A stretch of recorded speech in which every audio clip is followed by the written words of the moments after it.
On a nice warm day, have you ever found yourself outside exploring nature around you and digging in the dirt and seeing all of those creepy crawlies that are all over the rocks and inside of the dirt that you just dug up?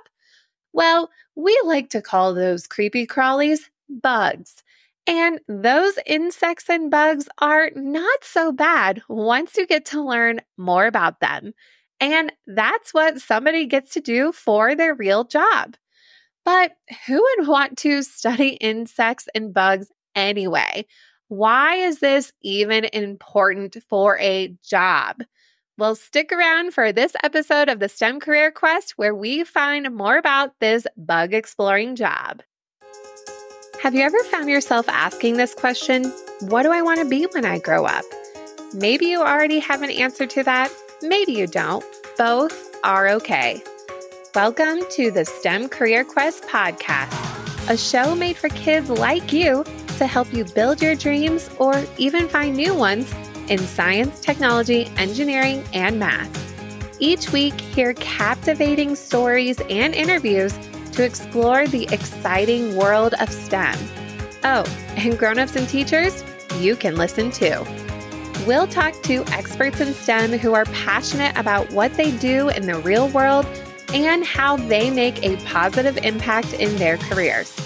Created and hosted by K-5 STEM coach Naomi Meredith, this show will spark your imagination and passions. Join us each week on our quest to explore the possibilities of careers in STEM, one episode at a time. The STEM career that we are going to be hearing more about is what it's like being an entomologist. Entomologists are scientists who study bugs. To tell us more about what it's like being entomologists in real life, we are going to be hearing from our special guests who are friends in real life. We'll be hearing from Kristie Reddick and Jessica Honaker, also known as the Bug Chicks. These friends are scientists and educators who love teaching others about the world of bugs. Speaking of world, this pair of entomologists travel the world and use these animals as a teaching tool.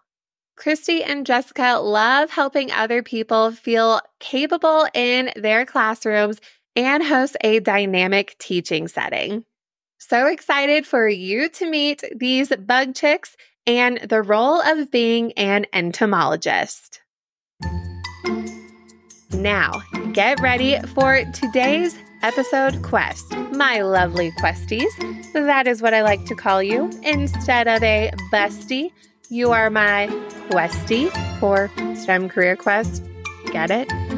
Here are these 3 questions that I want you to listen carefully for the answers.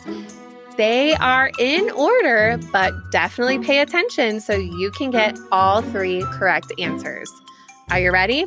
Here are the questions that I want you to be listening for. Question number 1, true or false? Kristie and Jessica always knew they wanted to study bugs when they grew up. Question number 2. Which famous singer was one of the bugs they studied named after? Question number 3. What did Cookie Monster the tarantula do that was so scary? All right, let's go on this STEM Career Quest journey. Thank you so much, ladies, for being here today. If you could do so, what is your STEM career and how would you describe what you do? I love this question. Yes. First and foremost, we are entomologists, and an entomologist is basically a bug scientist. And Kristie and I study very different kinds of bugs. I got my degree looking at a pest insect called aphids and how their honeydew, which is basically aphid pea, affects the plants that they live on. And I study camel spiders, which are not true spiders, but they're cousins of spiders. And I studied them in Kenya, which is a country in East Africa. And so I camped in East Africa lions and elephants. And I actually brought Jessica with me for part of my research, and we camped together, and she filmed me finding camel spiders, and I actually got to name and describe a new species of camel spider. So that is what I work on. Ooh, Chris, tell them what you named it. I named it Terabulida mugambii. Yeah, some of the names are pretty intense, but I named it after a fellow bug scientist. Here's a tip. If you grow up to name something, don't name it after yourself. It's bad manners. Name it after someone you really admire, like a teacher or a mentor or a friend. And so I named it after a scientist who I really admired. I love that. And this is such a unique episode because you both actually know each other. How did you both team up as entomologists? We both got our master's degrees from Texas A&M University. So we met on basically my first day of graduate school. Jess was already there for a little while.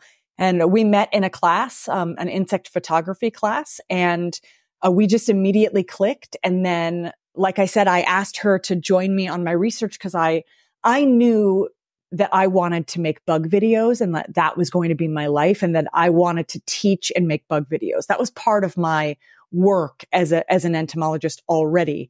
And Jessica was going on a real different path for a while. She was going to work in an insect lab and work in agriculture, which is like farming and stuff.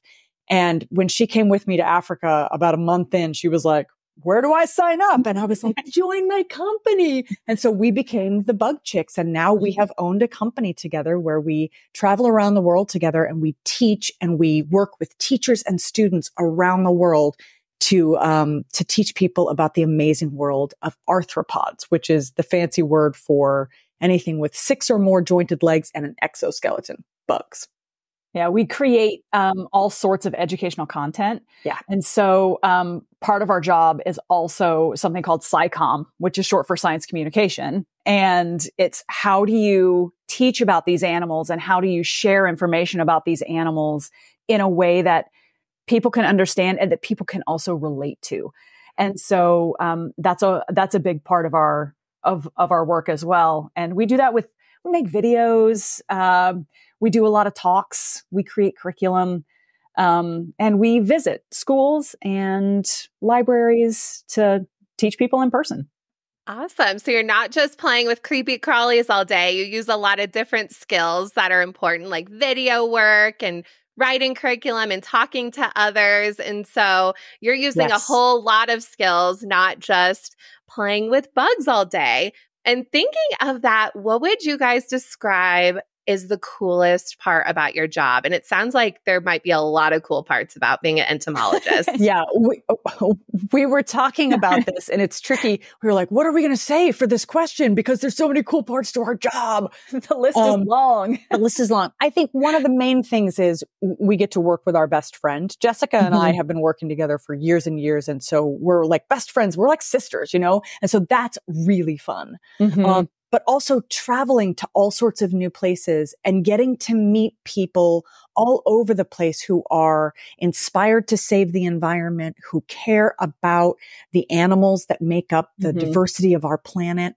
And to watch people get over their fears of bugs, I think is one of the coolest things that we get to be a part of, because if you are feeling afraid of a bug and then you work with us for a couple of minutes and now you're holding a giant cockroach and you've named it and you want to take it home, that's a really powerful thing. And I want that student or that teacher to understand that feeling is bravery and feeling capable, because what can you do now with reading? What can you do with math class? What can you do with public speaking? You are so much more capable of great things than you know. And that's a large part of our work. And I think that's the coolest thing. I will add squeal giggles to that list. That moment when someone does realize that they're doing something that they never thought they could do, and it was way cooler than they thought that it would be. Yeah. That noise that comes out of people is also high on the list. Yeah. Are there any bugs that have scared either one of you, or you're still scared of, or are you immune to being scared? That is a rough question. I'm looking right at you, Jessica. I'm looking right at you, girl. I know you are. So it's not so much fear as it is I struggle with touching grasshoppers and crickets. Having them in my hand puts me on edge. And it's something about the sensation of when they jump, that popping that their legs do, the sensation in my hands, I'm just like, ah! And we have to do it a lot because we feed crickets to our tarantulas and our scorpions. We have a whole arthropod zoo. Yes. And we've got some big tarantulas who've been with us for a long time. Beyonce is the star of our show, and she's a curly hair tarantula, and she eats a lot of crickets. Yes. So it's an everyday part of the job that Jessica, I'm very proud of you. I feel like you've really come a long way with that. Thank you. Thank you. It's also, I think it's also in a way kind of its own superpower because, Kristie and I talk a lot about modeling the strategy, about getting people to do things that make them uncomfortable. Right. And so, I haven't always been as open about being not creeped out, but like not wanting to hold those animals, right? I've not always been super open about that, but now I'm finding that the more open I am, the more willing people are to do it themselves. And so I'm trying to be more like vulnerable. I think the word is vulnerable. Let's do this. And I used to be afraid of bugs. So I grew up terrified of spiders, like cry for my dad in the middle of the night. Tears going down into my ear holes as I was frozen on my back, couldn't move, terrified. And now I study giant arachnids. And so the more you learn about the things that you are afraid of, it turns your fear into fascination. And that is just sort of a good life lesson to carry with you all the time. If you're afraid of something, ask yourself why, and then maybe challenge yourself to learn a little bit more, but learn real things. Don't just learn scary facts because they might not be true, right? And don't believe everything you read on the internet. Yeah. There's a bunch of misinformation out there. Yes. So that's part of what we do. I love that. So speaking of that, so we have Beyonce the tarantula, and then maybe that's a great project that you worked on. But tell us about a neat project you worked on or something shocking that has happened to either one of you or at the same time that you've had while being entomologists. Well, there was a thing that happened. It was kind of funny, but also stressful. So it was funny after the fact. It didn't involve Beyonce, but it did involve another tarantula that we had, Cookie Monster. She was a pink toe tarantula. So she was bright blue and she had hot pink toes. And we were teaching outside with her, and Kristie is our primary tarantula wrangler. She's totally amazing at it. And not this day, but she was holding Cookie Monster, and it was windy, and there were maybe 30 or 40 kids. They were part of this group. They were surrounded. We were outside, and they were maybe 4th and 5th graders. Yeah. And I don't love to teach with tarantulas outdoors because all of their hairs are very sensitive. And so when the wind blows, they can get a bit skittish. But I really wanted these students to see this amazing baby tarantula that we had. And she was quite small. She was maybe the size of a quarter, but bright blue, gorgeous. And we took a risk, and it didn't work out great. I mean, it's fine. Cookie Monster was fine and all the kids were fine. She was on my hand. A gust of wind blew and she jumped. We forgot to mention a big deal, Naomi.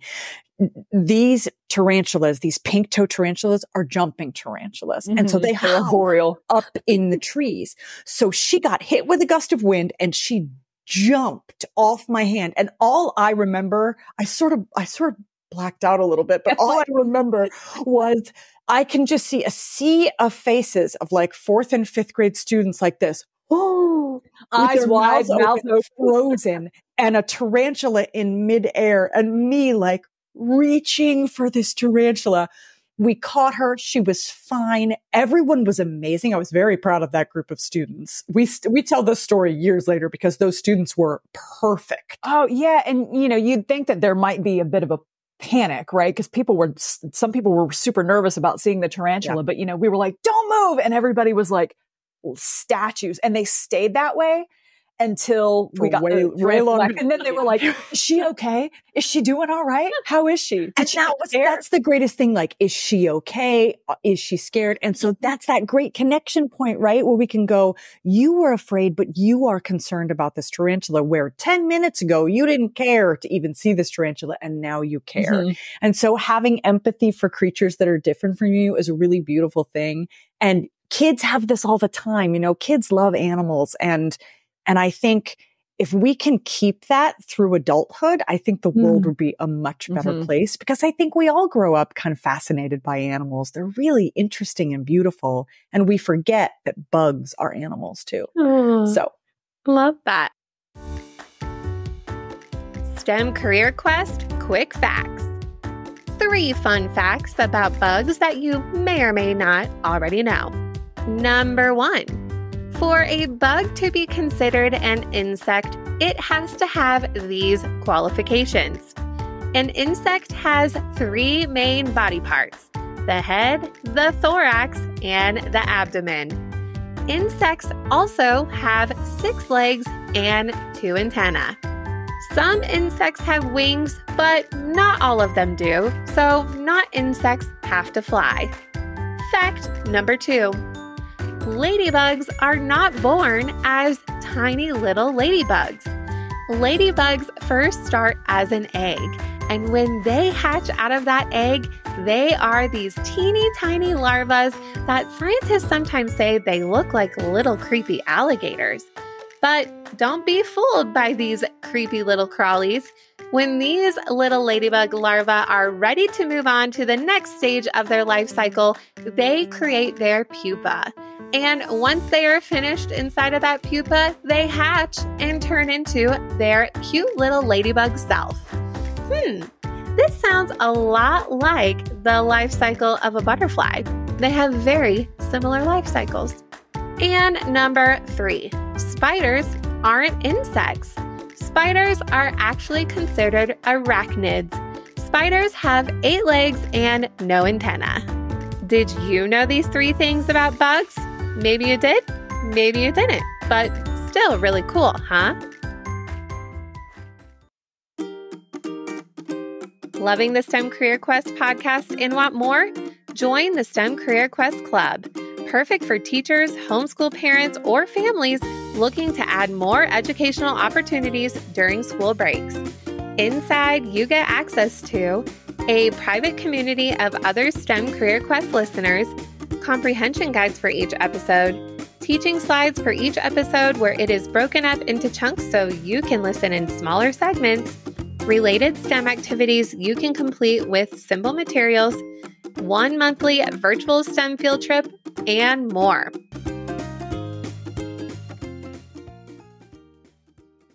Okay, so you kind of mentioned this a little bit, but were you both super interested in doing this as a type of career? Were there certain experiences, and you probably have both different pathways, your stories connected, but what experiences led you both into this type of career? Were there a lot of different things that happened? Yes, there were a lot of different things that happened.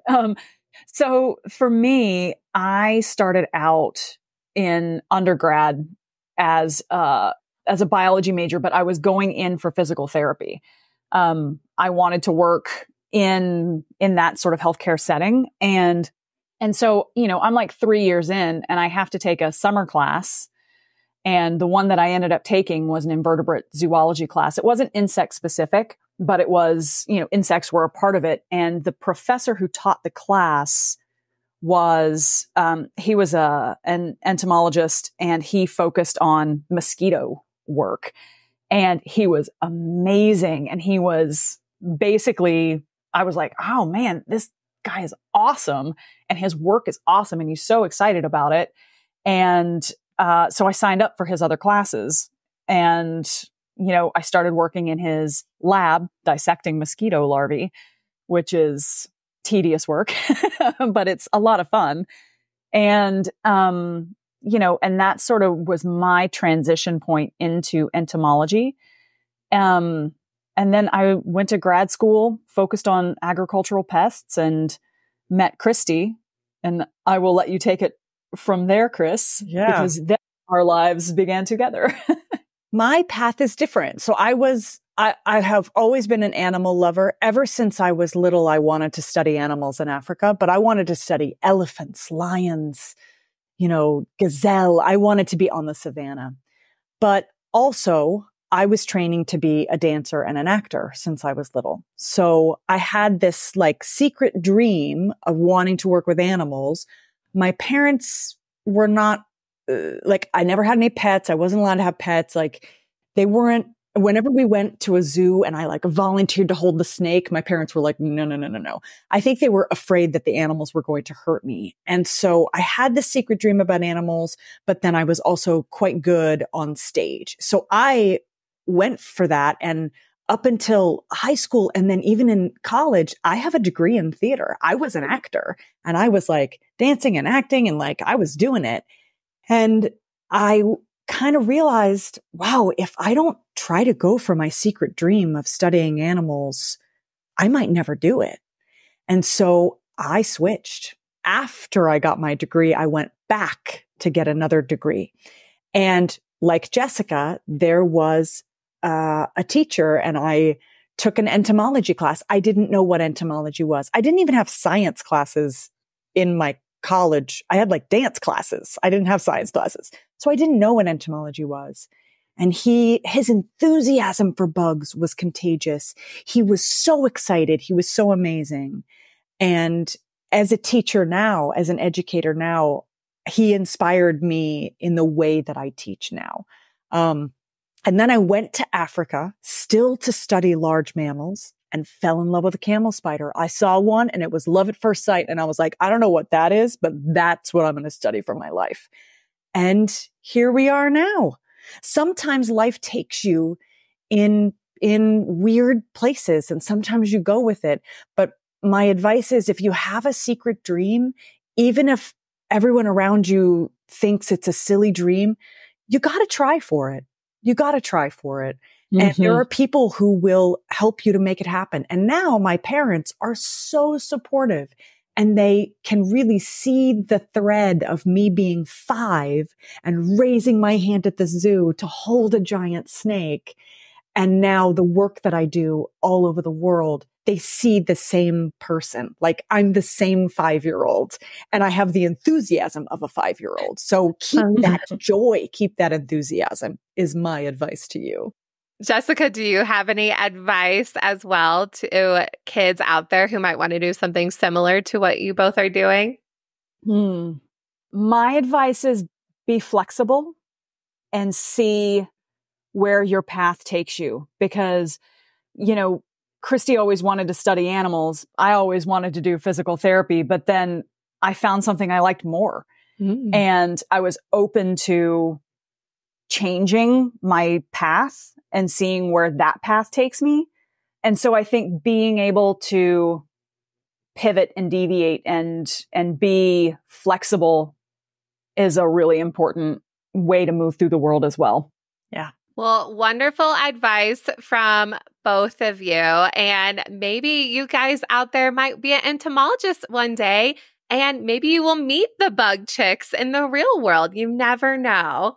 I have one more piece of advice for you. If you think that you want to get into a STEM career or a science career, or whether it's entomology or any of the other STEM careers, in STEM, it's not just one thing. So as an entomologist, we don't just study bugs. We don't just spend our time with bugs. We do public speaking. We do a lot of reading. You have to do a lot of reading. There's math involved. There's interpersonal working involved. So my advice is read a lot, get curious, and get excited about working with people, because People are the way that you are going to build a career, no matter what career you go into. Even if you think, oh, I'm just going to be alone and do my own thing, you're still going to have customers, or you're still going to have a network to work with, or family to deal with, or, people make the world run. And so, my advice is be really curious, be really open, be excited about working with people, because it's going to help you in no matter what career you have. Science, art, doesn't matter. And if there are two things you really love to do, but you feel like I can't do both of them, you can do. Mm-hmm.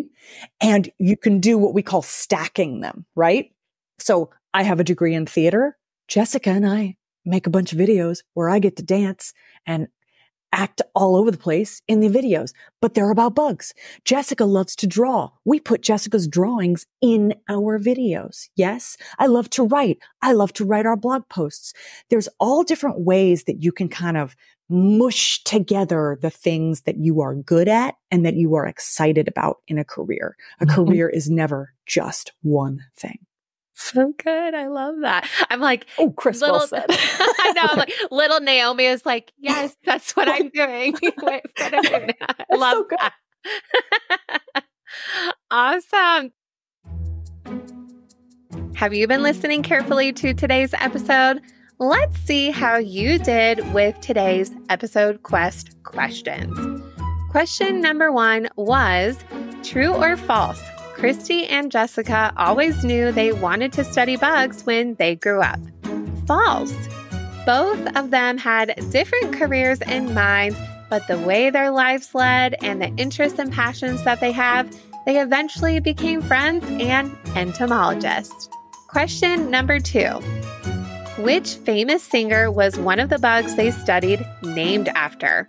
Beyonce, the curly-haired tarantula. Question number 3. What did Cookie Monster the tarantula do that was so scary? Cookie Monster had the opportunity to be in front of a group of children outside, and a gust of wind came by and it tickled those little sensitive hairs on the tarantula, which caused Cookie Monster to jump. How many did you get right? Were you a careful listener? If you want help following along with all the questions for each episode inside of the STEM Career Quest Club, you can find all of the questions listed and more comprehension questions to deepen your understanding each and every week.